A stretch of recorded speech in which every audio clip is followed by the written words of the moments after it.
What's up guys, it's Roger, and today I'm excited to bring you this build that I'm going to be dubbing the Volatile Orb Master build, because you're going to be playing with so many balls of light that hold on, what? Edit that out, For real though guys, I am excited to show you this build. Got some fun weapons here, got some fun mods, got some fun stuff in the Void 3.0. Why don't we go ahead and start off with the mods though. Now let's break this down piece by piece, starting off with the helmet here. Of course we have on the astrocyte burst, we're going to be blinking today, but you don't have to blink for this to work, but I am a blink master, so I'm going to be. Now first of all, I have on kinetic targeting for our Hawk Moon, I have on void targeting, and I have harmonic targeting on. Now the reason for this is you do get diminishing returns if you have on 2 void targeting mods. I do not know if you still technically get diminishing returns if you have on a void targeting and a harmonic targeting. You can see here when I scroll over these, they have the exact same description to the T. But my thinking is, since they're technically different mods, there won't be diminishing returns and we'll get the full effect of both of them. I don't know if that's completely factual, so if you do know that, please leave me a comment because I'd love to know the facts on that, but that's what I'm banking on, and even if that's not true, it's still nice to have 2 targeting mods on our void weapon here. Now on our arms, we have on a void dexterity, so we can pull out our funnel web very fast, and we have 2 of the ways today that we're going to be generating orbs in the Crucible. First of all, we have firepower. Your grenade final blows create orbs of power. You'll see what nade we are using later, but I can tell you we can get pretty easily one-hit KOs with our nade here today and spawn a lot of orbs. And then over here we have heavy-handed. This is one of my favorite mods in the entire game right now. This says your powered melee final blows create orbs of power. So we kill somebody with our pocket singularity, which is pretty easy to do to be honest, and this is going to give us another orb of power. That's 2 of the ways we have to make overpowers. There's one more way in this build, but we'll get to that very soon. Down here on our robes, we have on some unflinching stuff here, so 1 for the hand cannon and 2 for the funnel web. Down here on the boots, we have on a weapon surge for our funnel web. We have on stacks, because you know that's facts. Thanks Frostball, I'll borrow that one from you. This says picking up an overpower grants you 1 additional stack of armor charge. So basically, you pick up 1 overpower, you get 2 things of armor charge right there. You can do some fun stuff with that. Let your armor charge last a little longer. Now over here we have orbs of restoration. Picking up an overpower grants a small amount of energy to your ability with at least energy, so this is going to help us just keep our abilities up as often as possible. Coming down here to the bond to finish us off, we have 2 bomber mods on. These are some of my favorite mods as well.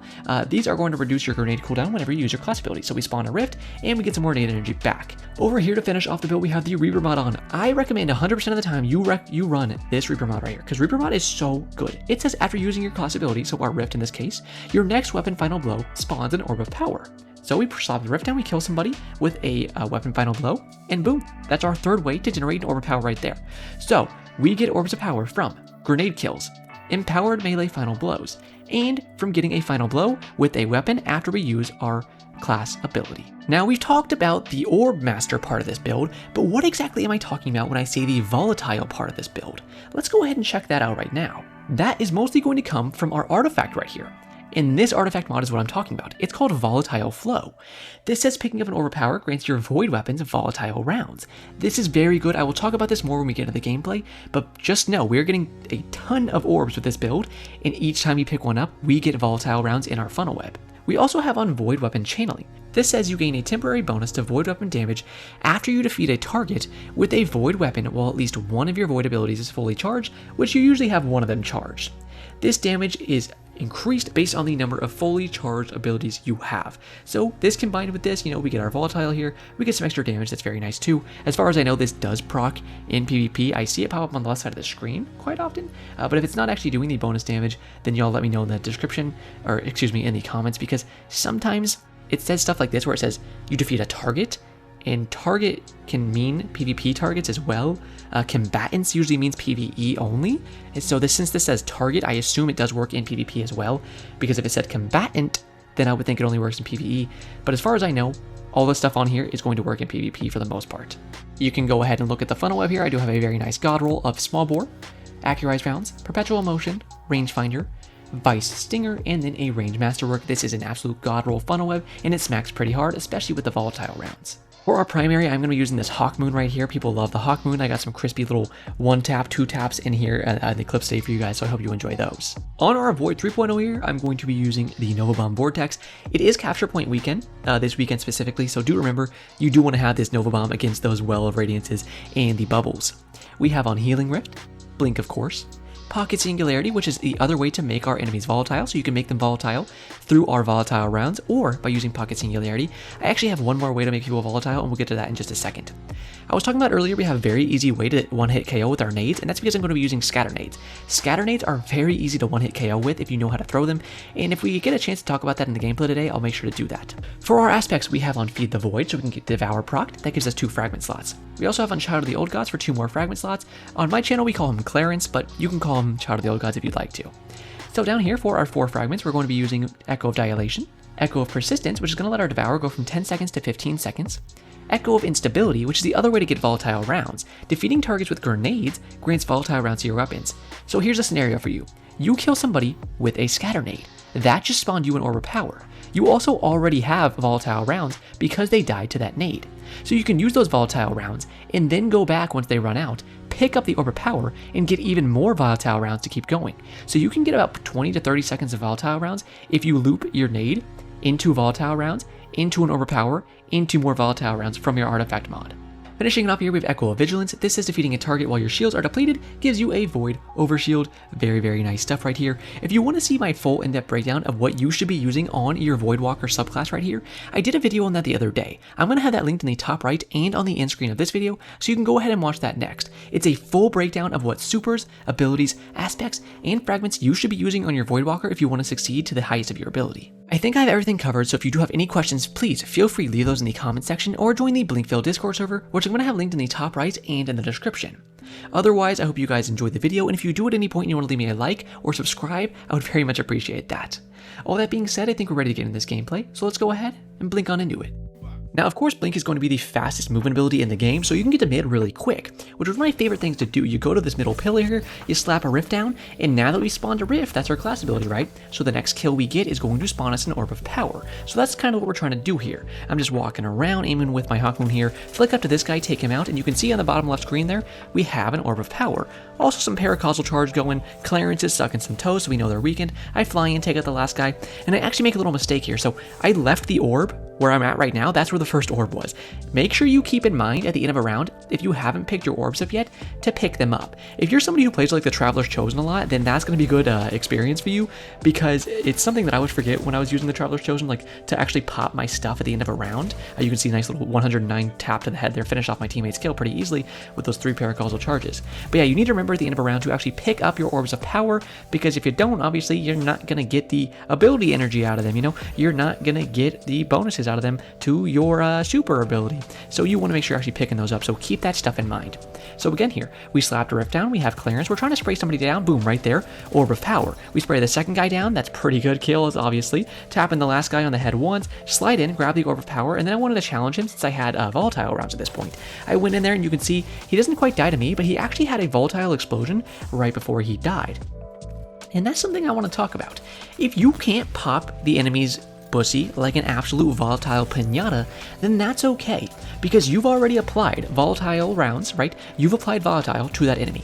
Maybe you died after you did that, but here's the thing. You already did a little bit of damage while they are volatile. All your teammate has to do is follow up with a little bit of damage, and they are going to experience that volatile explosion. So like I said, it might be your little cousin's 5th birthday party. You're smacking the heck out of that pinata, but you want to let the little kids have the fun, but you want to let them have the candy too, you know? So you let your teammate come in, smack that bat straight in the ass crack of that enemy, and they're going to go ahead and they're going to break the pinata open, and they get the spoils from it. So you don't have to be the one that gets everything out of it, but you can see in this round especially, look at that. I spawn an Orb of Power off of killing him with my empowered melee, and then I go in, I rail the second honestly, yeah, I rail the second guy, and then since I killed him after I had a rift up, boom, right there, a second Orb of Power in that one round. So you can see there's plenty of rounds where you can spawn 1, 2, even 3 Orbs of Power.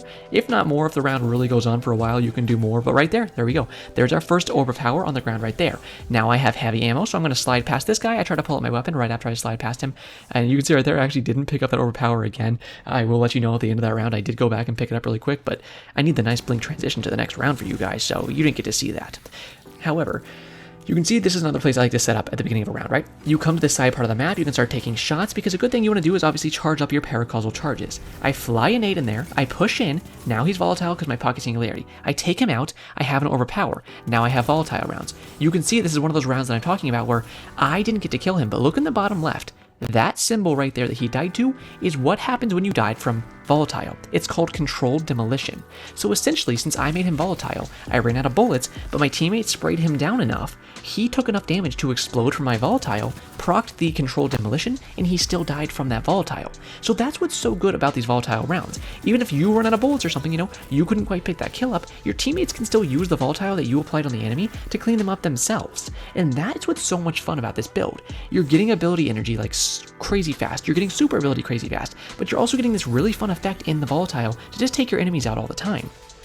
I do want to say shout out to Cora, one of my friends. She's actually in my party right now. I was like, yeah, you can come in here with me if you'd like to. Nice little 2-tap on that guy. You can see 5 paracausal charges. Couldn't quite get him with the 1-tap, but a nice little 2-tap finishes him off. You can see again, I hit this guy with my pocket singularity before I died, so he is volatile if my teammates can shoot him. I think they actually did get some damage off. No, he's still volatile, so you see he's running around, and my teammate does manage to finish him off. Cora comes in and she's like, I'm gonna pog off, brother. She finishes him off. I was like, nice job, buddy. There you go. Now we're talking. You can see I'm flying around to the left side of the map here. Of course, when I am running around and rotating around the map, I am having my SMG out. Since it is a lightweight frame weapon, it's going to give me a movement speed bonus.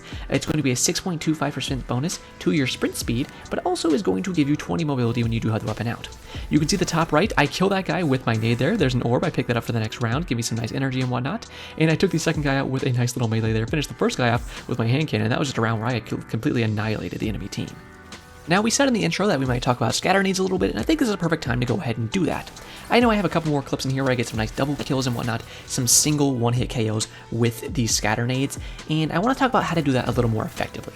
So essentially, scatter nades are not a very heavy nade, to be honest with you. And what I mean by that is some nades actually have different arcs of how they travel, such as a vortex nade, which are actually pretty heavy. An axion bolt are pretty light. They can fly pretty far without having to angle your camera out that much. Now, a vortex nade, or a scatter nade, excuse me, I believe I would say is like somewhere in the middle. You can see we have 3 charges right there, and that was a perfect scatter nade right there. You know, just throw it into the wall and completely waste it. Of course, I'm being sarcastic right there, but what you want to do is try to angle it to where your enemy's going to be standing, of course, right in the middle of your scatter nade. Now, you can start practicing that by throwing it a little closer range, and then as you get better at them, you can start throwing them more of an arc. I personally do not use fastball mods because they kind of throw off my nades, to be completely honest with you, but if that's something you like, then you can use those. I believe this might be a scatter nade cliff, actually. We'll see if it gets there. I'll call it out, because I believe I throw down my rift right here. Watch my nade energy when I throw my rift down. You see how I just got my entire nade back after throwing my rift? And look how I throw this nade. So first of all, I want to talk about getting my nade back right there. The reason I got my nade back is because I have on 2 bomber mods. Since I popped my rift, I completely got my nade back there. It gave me about 20% of my nade energy back just from popping my rift right there. Now, speaking of how I actually threw it at that guy, I was assuming based off my radar pings that he was going to be pushing around that corner. I pre-threw my nade, just like this. I'm throwing it into that corner. See how much damage goes off right there? Throw it where the enemies are standing, obviously. But a big part about successfully using scatter nades is pre-nading. You need to be a good player enough to where you can read your radar and say, this is a very common spot that enemies are going to push into. Once you know those areas of the map, you know the arc that your scatter nade is going to follow, you can start pre-nading areas. That's going to let the enemies walk straight into them, and then of course you can start being very successful in one-shotting your enemies with that, and or mixing your gunfire in with the actual nade to start taking your enemies out very effectively. So that's a big part of scatter nades, is actually pre-nading, knowing parts of the map, knowing the trajectory of those nades, and knowing where you want to land them on your enemy. You can see an area like this. I knew he was standing around there, so I threw the nade in there, and it actually did a little bit of damage, but he moved away over to the left side of the nade. If he had stood still in that right side, or peeked out as that nade threw in there, he probably would have got one-shotted by it. And that's kind of what you're looking for. A lot of times your nades are not going to be successful, or they're going to do a very little amount of damage. But that's okay when you have a build like this, where the orbs can give you nade energy back, right? You can pop your rift and get nade energy back. Your Clarence can go out and suck absolute cheek holes and get you nade energy back. Your Devour can give you nade energy back when you get kills with you have Devour procced. You have so many ways as a Void Warlock to get nades back that you should not be afraid to go ahead and absolutely just throw them down lane and just try to get those pre-nades, right? Just try to predict people's movement, what they're going to do. Are they going to fly around this corner? And a big part of that is going to be using your radar. So we like to talk about, in the intro, I was talking about the Echo of Dilation. It is my favorite Void fragment. It's going to let you crouch and get a very in-tuned radar and see exactly where your enemies are. Once you have that, then you know when they're going to fly around those corners, right? You know how many of them are there. And when you can start using that information to the best of your ability, that's when you're going to start pre-nading with those scatter nades as best as you can. So hopefully that gives you a little bit more insight in how to use your scatter nades correctly. If you want a more in-depth video, I might even consider making a full scatter nade guide. Like, look right there. Those are the situations you are looking for. I looked at my radar and I saw, okay, these guys are holding hands like absolute Care Bears in the fucking Cloud Palace. I know if I come around this corner, I can throw my nade straight down this lane and blow their bushies into the next dimension, so that's exactly what I did. Now coming into this play, you can see I get a nice little 3-tap on this guy eventually. Oh wait, no, I guess I hit a bunch of taps on him, which gave me a nice enough bullet to do 104 damage on the last guy. Now here I start hitting my crits. On that first guy, I definitely should hit enough crits, but sometimes your shots are off. Honestly, my shots were pretty darn good with the Hawkmoon this weekend. You can see a nice little scatter nade right there to kind of ward that guy off. But yeah, the Hawkmoon felt pretty good. I like Hawkmoon in 3v3s. I don't run it probably as much as I could. Like you get, scenarios like this. You can come around a corner. I have some paracausal charges, but I don't really go for like the super ballsy plays a lot of the times with the Hawkmoon where I'm like purposely trying to fill it up and like get that one tap. I'm just like, if I have 5 paracausal charges or 4, like see I have 5 at the end of the mag here and I even missed it. So like now I have to restart stacking that. So those are kind of the situations where it's not going to be the best, You need to have a pretty good amount of skill to use Hawkmoon to the best of its ability.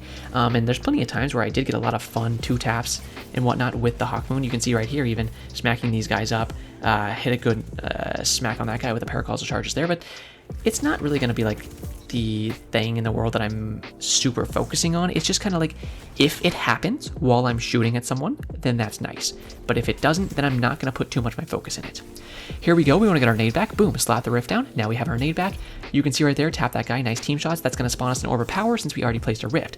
Throw my nade there to do some damage. Korra goes in, finishes him off. Slip onto this last guy here. We had volatile rounds since we picked up that first orb of power. We didn't even really need to use them, but we sprayed that guy down perfectly. That right there, look at all that damage, boys. That was about 300 damage or so, I think, once I checked the scoreboard at the end of this round. That is a perfect place that you can use your scatter nades. If the cheese wheel is not in your face as you come into lane there, it's even better. But even if it is, at a situation like I was showing you right there, you can still slot it into it if you throw it over the cheese wheel. People will get there pretty late compared to how fast you can get there with your blink. You'll have about 1.5 to 2 seconds since you get there so fast with your blink that you can go ahead and spray them down pretty easily. Again, right there, you can see, I think I had a little void explosion right there because of our volatile rounds on that last guy. And those are the just most fun parts. Ooh, this was a nice match right here. We had these guys and they were being absolutely stinky boys. The Crucible can be kind of annoying this weekend. Trials can be kind of annoying. Beautiful scatter nade right there. That's what I'm talking about. You see how that guy was just sitting right in the middle of that scatter nade. I threw a little bags on these guys. Like I said, they were scumbags and they had one of their teammates rage quit after 3 rounds in. And we were just like, screw you guys. You are getting our absolute ball sacks straight down your throats. I'm not exactly a toxic Timmy when it comes to everyday play in Destiny 2, but a lot of the community is. And these guys are just spamming the Immortals. So I was like, you know what? Screw it. These guys can taste my salty nutsack. This thing has been brewing on my gamer chair all weekend, soaking up vast amounts of salt and sweat. So you know what? I'm going to absolutely pile drive RKO my nutsack straight down their esophagus until they're licking it like a nice little cow licks a salt lick. And that's honestly something that makes me pretty happy in every game when you can just slap your ball sack around like that.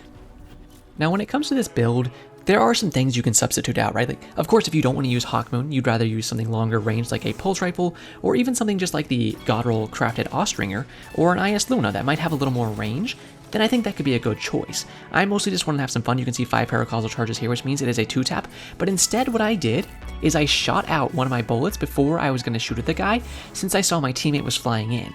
If my teammate is flying in, I might just go ahead with the 5 paracausal charges, just so I can do as much damage as possible with that, times 5 paracausal charge. And it worked out pretty well that I was able to get the last hit on that guy and smack him. You can see there I committed to my peaks after hitting that scatter nade and stuff, just so I could try to get a kill and do as much damage as possible so my teammates could easily just finish up the round.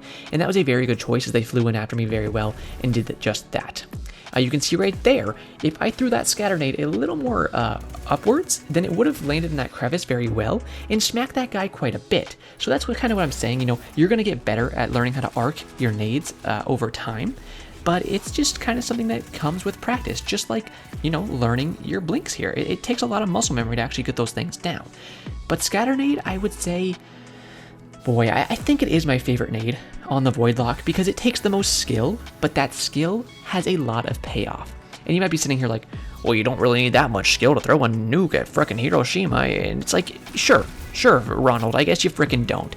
But at the same time, yeah, you actually do need quite a bit of skill to get these nades going to the exact pinpoint place that you want them to get the reliable one-shots. I'm not saying every now and again, you know, your ball sack is big as a bounce house, so you're just fucking hopping around on that thing. Like, cool, if that's you and you can hit those like 100% of the time, somehow getting those one-shot nades, that's great. But reliably getting one-shots with your scatter nades is probably going to be like, I don't know, 75% of the time. I could probably do that, you know, 60% of the time. That's pretty reliable amount of one-shots for your scatter nades, because a lot of the time it's just going to be that you do a lot of damage with them. But you can get quite reliable with that if you can, you know, that's very nice, and that's what you're trying to do. But that's what I'm saying. That skill has a payoff. That reliability takes time, it takes practice, and when you actually get that going, that is what's so great. This round, I want to point out, here's an immortal. Wow, good for you, man. You really know how to, you know, hold left click on some gun that plays the fucking game for you. But watch this guy die. Watch down there, see in the bottom left? Boom. Again, controlled demolition. That guy died from my teammate because I made him volatile with my volatile rounds. Because I killed his other teammate after spawning a rift, got an orb of power, then fought him with my volatile rounds, and my teammate used those volatile rounds to go ahead and finish him off because he was volatile. You can see right there a nice little 2-tap to that guy's head, 173 damage. You gotta love those nice little smacks of the Hawkmoon here. And you can see from a range, sometimes I just like to stack up the paracausal charges if I can, see if I can get some kind of a fun play. 1, 2, 3 shots to that guy's head. Unfortunately, he had enough resilience, probably a little light level above me too, that he actually did live. So I started backing up a little bit. This game, I think, was a pretty close one. We were getting pretty close to the flawless here. In fact, this, I think, is actually our flawless game.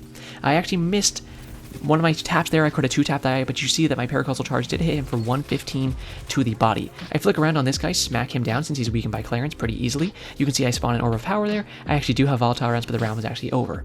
So this was a pretty close game. Our teammate was kind of sniffing cheeks, and me and Cora were like, this is going to be a bit of a tough one. You can see this guy's just running away. I was like, darn, that kind of sucks. But what I was telling her in the chat was just, hey, listen, all we got to do is kind of play this cap point. The thing with cap point weekend is people just crush the hell out of it. And it's really pathetic and sad to me when people just want to crush cap point, because it just takes the fun out of the game. You know, the entire fun of trials should be that everyone is going in with their best gun skill, their best builds, and just having a fun time slapping each other around with that. But you get so many people that just want to crush sitting in a fucking circle. You know where you sit in a circle, Bungie? You know you sit in a circle, Destiny community? Control. But then I go into a control match, and it seems like every fucking dunder pinhead in a 16-mile radius doesn't understand that they can sit in a circle in that game mode. Yet suddenly they walk into trials, and they are an absolute fucking master of sitting in a circle. What's going on here? Am I missing something where you guys don't understand how to sit in a circle when it comes to control, but as soon as it's freaking cap point weekend, you know how to sit in that circle better than my mom knows how to freaking sit in her fucking lazy boy chair? I don't know what's going on here, guys, but it's not really computing to me, you know? It seems like you're having trouble with your fucking shapes. Let me help you out. The circle does not go in the square hole. The square does not go in the star hole. All this stuff is going to say, go in the goddamn quick play playlist and sit in the circle. But when you get into the freaking trials, I want you guys to fight me. I want you to take your fist, rise them up above your nutsack, and punch me in the goddamn nose if you want to have a fight with me. Because I don't want to sit there on the edge of the map waiting for you to challenge me like a big ball sack man, and instead you're going to sit there on the goddamn cap point.